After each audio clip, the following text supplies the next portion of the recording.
රාවණා. ඇත්තටම මේ කතාව මිත්‍යාවක්ද? නැත්නම් සත්‍ය අභිරහසක්ද? නිල්දිය පොකුණ හා රාවණා සම්බන්ධ මිත්‍යාව සහ අභිරහස සමග වියන ලද දිය යට ප්‍රහෙලිකාවක් වෙත අප දැන් යොමුවෙමු. වීඩියෝ එක බැලීමට ප්‍රථම පහලින් ඇති subscribe බටන් එක ටච් කර බෙල් අයිකන් එකත් ඔන් කරන මෙන් සියලු දෙනාගෙන් ඉල්ලා සිටිනවා.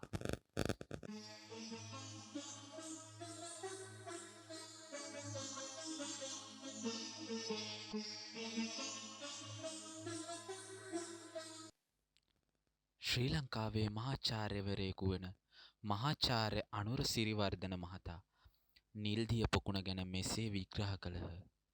මහාචාර්ය අනුර සිරිවර්ධන වන මම ඔබ ඉදිරියේ පෙනී සිටින්නේ හුදෙක් පුරාවිද්‍යාඥයෙකු ලෙස නොව කතන්දරකරුවෙකු ලෙසයි.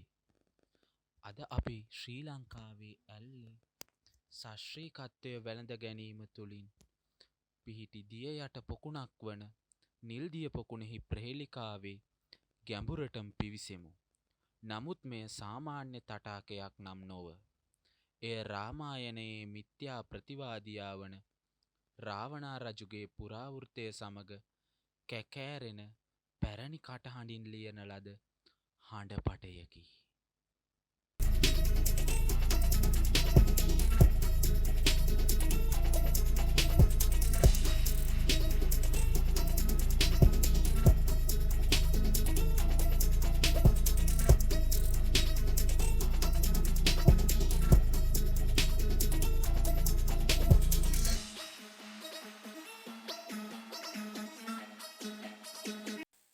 සහස්‍රයේ ජලයෙන් කැටයම් කරන ලද නාටකාකාර පැල්ලමක් වන ඇල්ල පරතරය අපගේ කතාවට පසුබිම් වේ.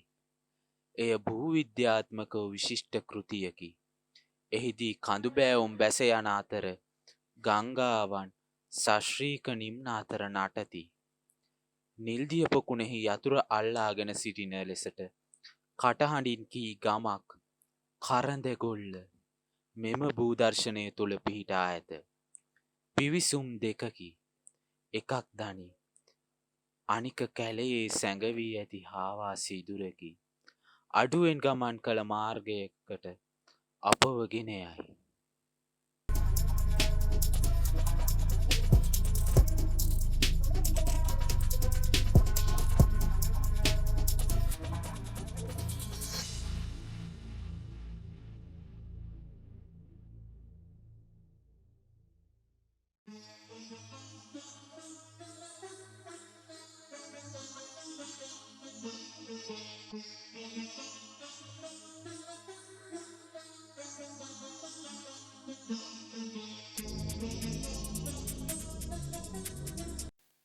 සූර්යාලෝකය පළිඟු පැහැදිලි ජලය මත අභිරහස් වාතයක් විහිදෝමින් ශාස්ත්‍රීක වියන සිදුරු කිරීමට අරගල කරයි.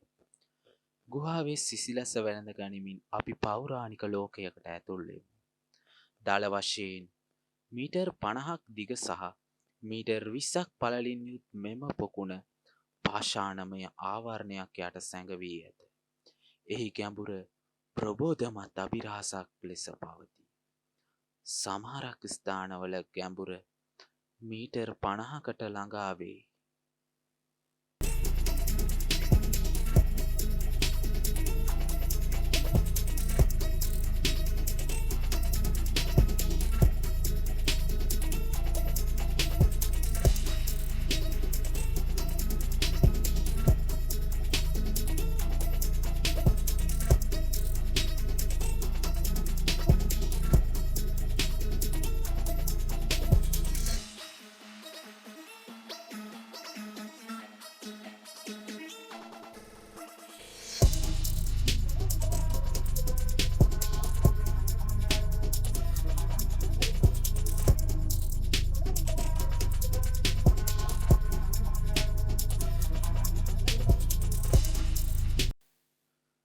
පුරාවෘත්තය නිල්දිය පොකුණ රාවණාගේ රහසිගත නාන තටාකය ලෙස පින්තාරු කරයි.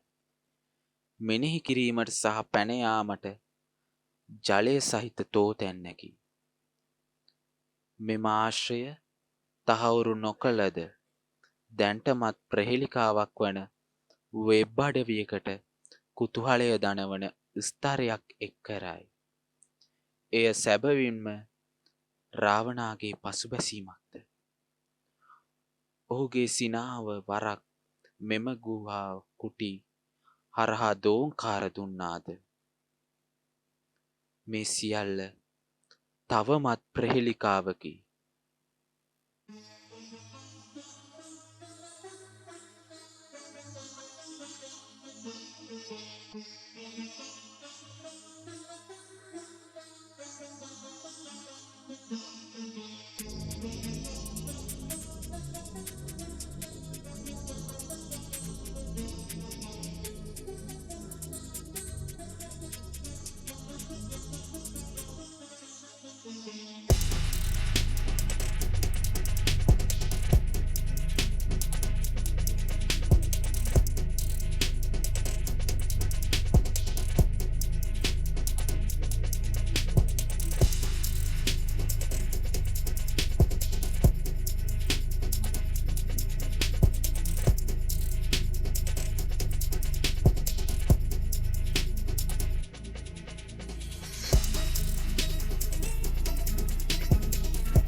රාවණා සිටි බවට සාක්ෂි මිත්‍යාවෙන් වැසී ගියද ඉතිහාස කතන්දර මගින් ඇඟට දැනෙන ඉඟි සපයයි.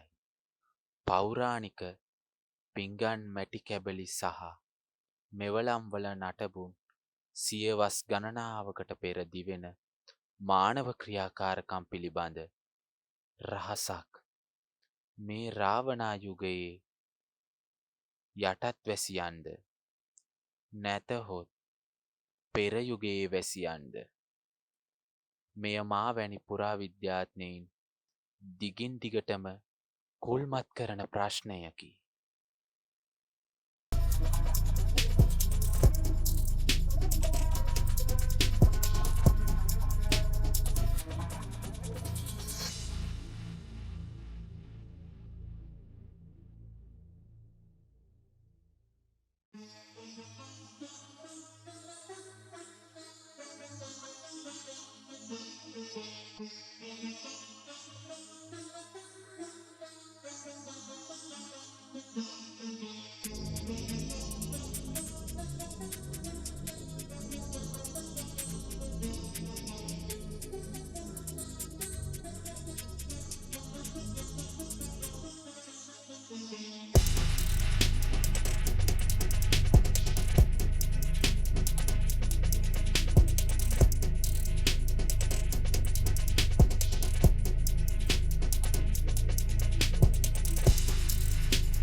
නිල්දිය පොකුණ යනු අතීත ධාතුවක් පමණක් නොව එය ජීවමාන හුස්ම ගන්නා පරිසර පද්ධතියකි.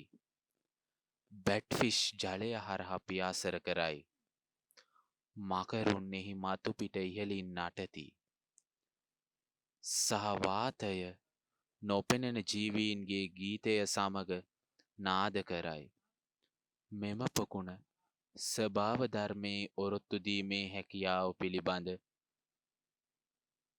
සාක්ෂියක් වන අතර කතන්දර දූවිලි සහිත පොම්වලට පමණක් සීමා නොවන බව අපට මතක් කර දෙයි.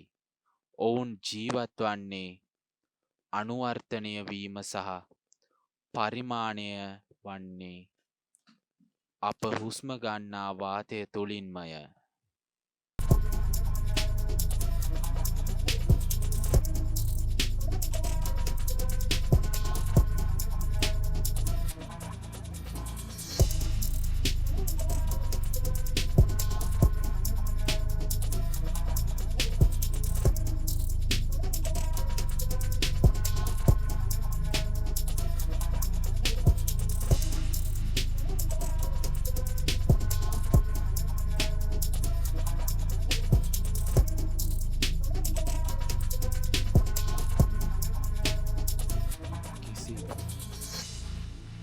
ආචාර්ය අනුර සිරිවර්ධනයන්ගේ නිගමනය වන්නේ ශ්‍රී ලංකාවේ හදවතේ සැඟවුණු මැණිකක් වන නිල්දිය පොකුණ එහි සුන්දරත්වයෙන් සහ අභිරහස්යෙන් අපව අමන්දානන්දයට පත් කරයි. එය භූවිද්‍යාවෙන් පින්තාරු කරන ලද මිත්‍යාවන් මුමුණන ලද සහ සොබාදාමේ අපූරුතම දේවලින් ජනාවාස වූ භූදර්ශනයකි. අප කිසිවිටක එහි අතීතයේ රහස් සම්පූර්ණයෙන් හෙළි නොකළත් එය දිගින් දිගටම ආකර්ශනීය හා ආස්වාදයක් ලබා දෙමින් ඉතිහාසය ජලයමෙන් සෑම විටම ගලා යාමට මාර්ගයක් සොයා ගන්නා බව අප මතක් කර දෙයි.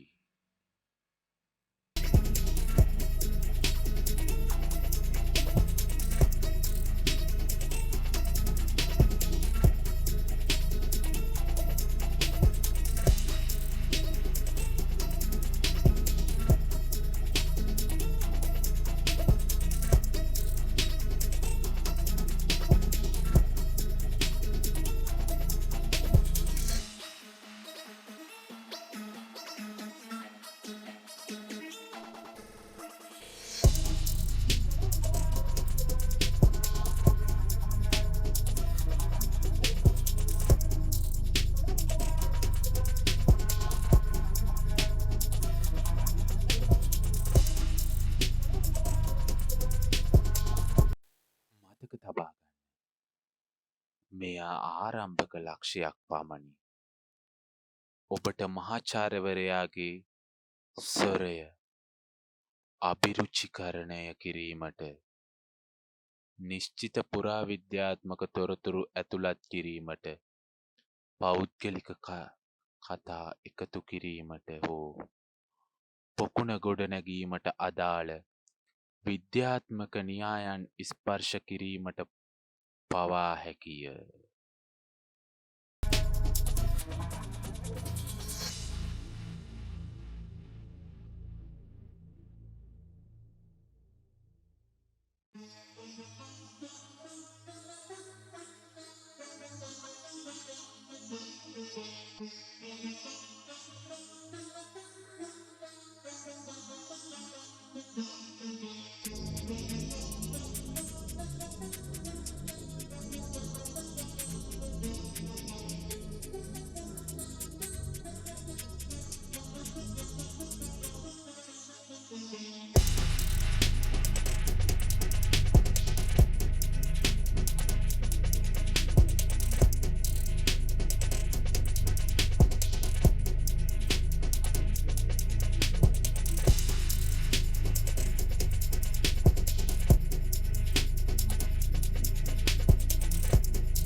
මෙවැනි වටිනා වීඩියෝ නැරඹීම සඳහා රාවණා 1 YouTube නාලිකාව සබ්ස්ක්‍රයිබ් කරන මෙන් ඔබ සියලු දෙනාගෙන් ඉල්ලා සිටිනවා. තවත් වටිනා වීඩියෝ එකක් නොදුරුවෙදිම ඔබ වෙත රැගෙන එන බව පොරොන්දුවෙන් මින් මානවතිමි.